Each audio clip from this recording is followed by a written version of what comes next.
গ্রামে আগুন লাগার ফলে বাচ্চাটি তার মাকে হারিয়ে ফেলে। মাও বাচ্চাটিকে হারিয়ে ফেলে। যে যার মতো বাঁচার জন্য ছুটছিল, এমন সময় বিড়াল বাচ্চাটিকে দেখতে পেয়ে দৌড়ে আসলো তার কাছে।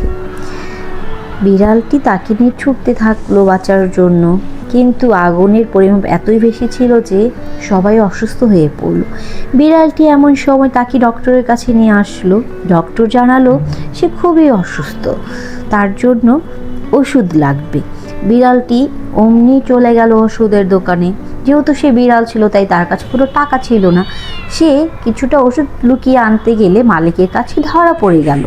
আর অমনি মালিক তাকে বেদম মাইর দিল।